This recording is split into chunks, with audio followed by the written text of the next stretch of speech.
야고보서 3장 16절에 보면 시기와 다툼이 있는 곳에는 혼란과 모든 악한 일이 있음이라 라는 말씀이 있습니다. 그래서 마태복음 27장 18절에 보면 이런 말씀이 있습니다. 빌라도는 알았습니다. 이는 그가 그들의 시기로 예수를 넘겨준 줄 알미더라. 당시 법정에 섰었던 빌라도는 알았던 것이죠. 이 대제사장들과 그리고 공회와 그리고 종교 지도자들이 예수를 어떻게 넘겼는지, 그들은 시기함으로 예수를 넘겼습니다. 이런 상황 가운데 종교 지도자들의 열심은 무엇입니까? 그것은 바로 예수라는 사람의 종교를 제거하고 막는 것이었습니다. 그리고 그들에게 기울어진 민심이 다시 우리 종교 지도자들에게 돌아오는 것에 대해서 그들은 시기하고 질투하고 열심을 내었던 것이죠. 그래서 17절에 오늘 말씀이 이렇게 나오죠. 대제사장과 그와 함께 있는 사람, 즉 사두개인의 당파가 다 마음에 시기가 가득하여 일어나서 누구를 옥에 가둡니까? 사도들을 잡아다가 옥에 가둔 일이 벌어집니다. 이미 베드로와 요한은 사장에서 감옥에 갇힌 적이 있습니다. 이때는 구치소 같은 개념으로 보시면 됩니다. 그러니까 임시 감옥 같은 곳에 넣어뒀다면 오늘 이 18절에 나오는 옥이란 간수가 있는 정식 교도소를 말합니다. 사도들이 그곳에 갇히는 일이 벌어진 것이죠. 그런데 그 밤에 하나님이 놀라운 일을 사도들에게 행하십니다. 그것은 천사를 통해서 19절을 보니까 주의 사자가 밤에 옥문을 열고 끌어내시는 구원을 베푸십니다. 오늘 우리의 죄의 옥문을 부수시고 자유케 하신 이 놀라운 하나님의 손길이 오늘도 충만히 역사하시는 그런 놀라운 하루가 되시기를 간절히 축복합니다. 그리고 천사는 말하죠.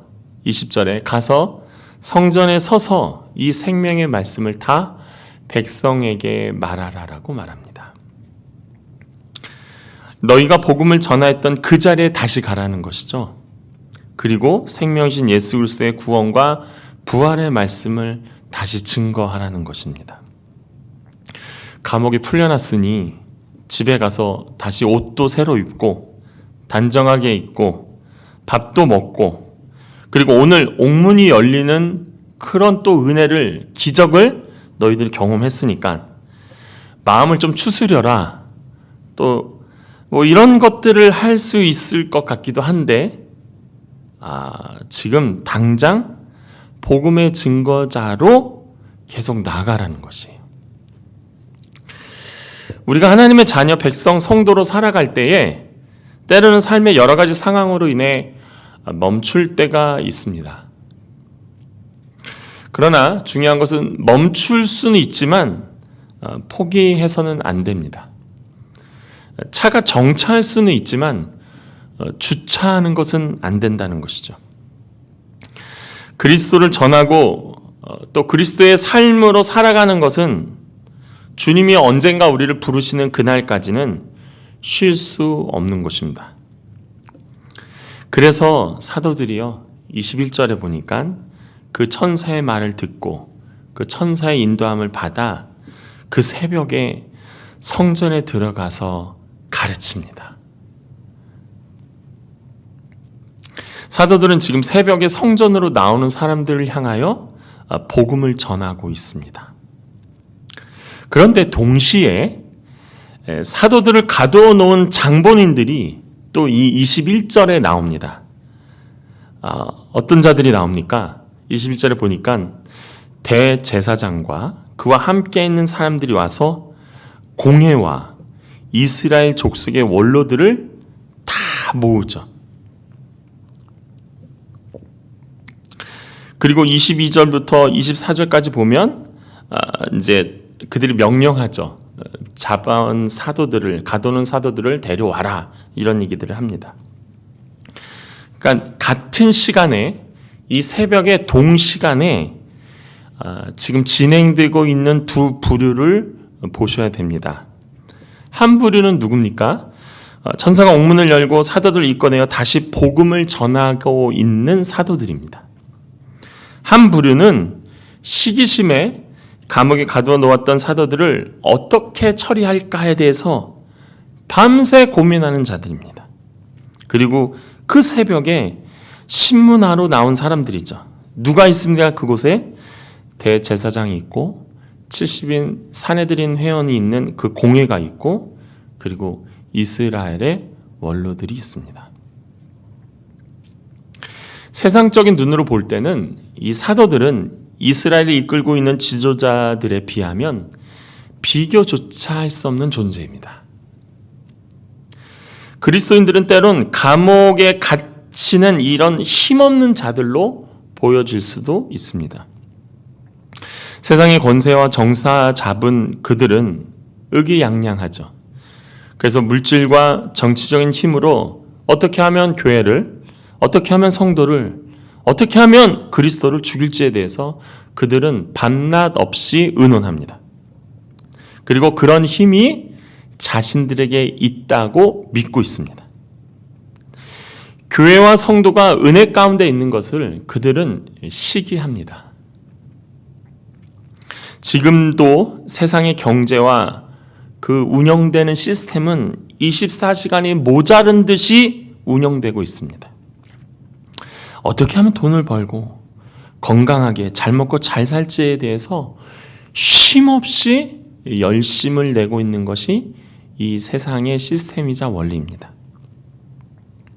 그런데 다른 한쪽에서는 차가운 새벽 공기를 가로지르며 교회로 조용히 발걸음을 옮기는 또 기도하는 무리가 있습니다.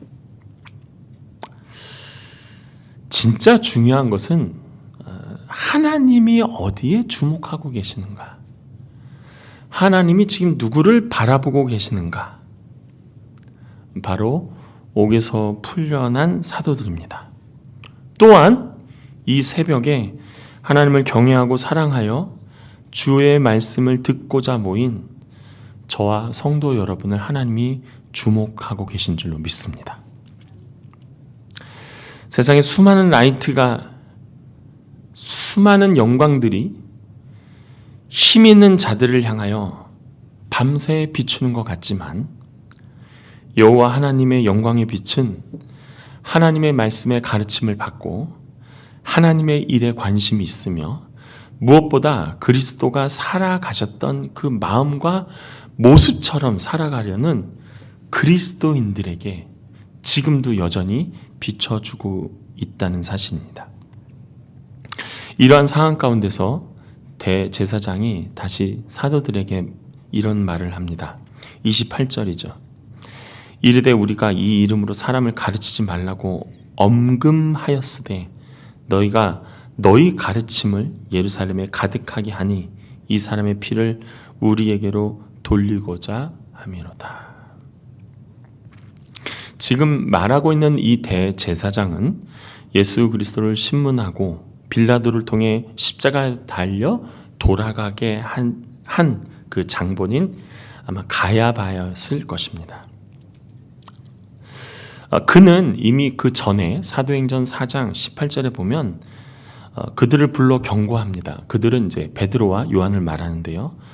도무지 예수의 이름으로 말하지도 말고 가르치지도 말라라고 명합니다. 그 이름을 거론하지도 말고 그 이름에 대해서 가르치지 말라고 이미 사도행전 4장에서 말했었습니다. 오늘 5장 28절에 보니까 이제는 아예 말씀 보니까 예수란 이름도 뺐습니다. 그냥 이 이름을 거론하지 말라고 그러죠. 그러니까 이름조차도 이제는 가야바는 언급하지 않습니다. 세상은 창조주 하나님의 이름을 지으는 것에 계속 힘썼고 혈안이 되어 있습니다. 창조주 하나님의 이름을 진화론의 이름으로 가리고 지웠죠. 하나님의 긍휼과 더 이상은 이제 내가 물로 심판하지 않겠다라고 하셔서 표징으로 허락하신 그 은혜의 무지개는 우리는 동성애자들을 우호하고 함께한다라고 하는 표식으로 바뀐 것을 성도 여러분 잘 아실 것입니다. 예수 그리스도의 탄생과 임마누엘로 오신 주님을 찬양하는 뜻의 이 메리 크리스마스는 이미 해피 홀리데이로 그 명칭이 많이 바뀌었습니다. 그래서 메리 크리스마스로 인사하면요, 뭔가 시대에 뒤떨어진, 그리고 이런 좋은 분위기에 왠지 분위기를 망치는 사람처럼 돼버렸어요. 이미 해피 홀리데이 하면 뭔가 이런 잔치적인 분위기에 같이 호응하고 같이 즐거워하는 사람처럼 보이지만, 메리 크리스마스라고 인사를 하면 왠지 고리타분한, 그냥 기독교인들끼리만 사용되는 이런 언어와 단어와 뜻으로 이미 전락한 것이 지금 우리가 살고 있는 이 세상입니다. 이렇게 예수의 이름을 말하지도 말고 가르치지도 말라는 그들의 요구에 사도들은 어떠한 고백을 합니까? 먼저 사도행전 4장 19절에 보면 베드로와 요한이 대답하여 이르되 하나님 앞에서 너희의 말을 듣는 것이 하나님의 말씀을 듣는 것보다 옳은가 판단하라. 기억나시죠? 뭐라고 고백하죠? 하나님 앞에서 너희의 말을 듣는 것이 하나님의 말씀을 듣는 것보다 옳은가 판단하라. 그래서 이 말씀을 가지고 우리가 기도했던 것을 기억하실 것입니다. 오늘 다시 한번 사도들은 무엇을 고백합니까? 29절에 우리 같이 한번 더 읽겠습니다. 시작. 베드로와 사도들이 대답하여 이르되 사람보다 하나님께 순종하는 것이 마땅하니라. 똑같은 내용이죠. 그러니까 진짜 신앙은 무엇입니까? 변하지 않는 것입니다. 진짜 신앙은 동일한 것입니다. 여러 가지 상황에 의해서 변한다면 그것은 신앙이 아닐 수도 있습니다. 사도들은 옥에 갇히기도 하고 신문을 받기도 하고 가장 세상에서 말하는 큰 권세 잡은 자들로부터 위협을 당합니다. 그러나 사도행전 4장에서의 그들의 고백, 그리고 사도행전 5장에서의 그들의 고백은 동일합니다. 하나님 앞에서 너희의 말을 듣는 것이 하나님의 말씀을 듣는 것보다 옳은가 판단하라. 그리고 오늘 사람보다 하나님께 순종하는 것이 마땅하니라. 오늘 이 아침에 다시 한번 새벽을 열게 하신 하나님을 찬양합니다. 우리가 오늘이라는 하루를 살아가면서 또 여러 가지의 위협과 또 변수와 상황에 우리는 부딪힐 것입니다. 그때마다 사단은, 세상은 그리스도의 이름을 말하지도 말고 가르치지도 말라는 위협을 우리에게 때로는 여러 가지 상황과 환경과 사람과 또 사건 속에서 우리에게 위협을 줄 것입니다. 그때마다 우리는 어떤 말씀을 선포해야 됩니까? 사람보다 하나님께 순종하는 것이 마땅하다는 거예요. 이 고백이 우리 안에 흔들리지 않는 오늘 하루 되기를 축복합니다. 어떤 상황이 와도 어떤 것보다 하나님께 순종하는 것이 마땅하다는 거예요. 내 자녀보다 세상이 좋아하는, 또 사실 혹 우리가 좋아하는 돈보다 하나님께 순종하는 것이 마땅하다는 거예요. 거짓말로 모면해서 그때만큼은 넘어간 것 같지만 그럼에도 하나님께 순종하는 것이 마땅하다는 거예요.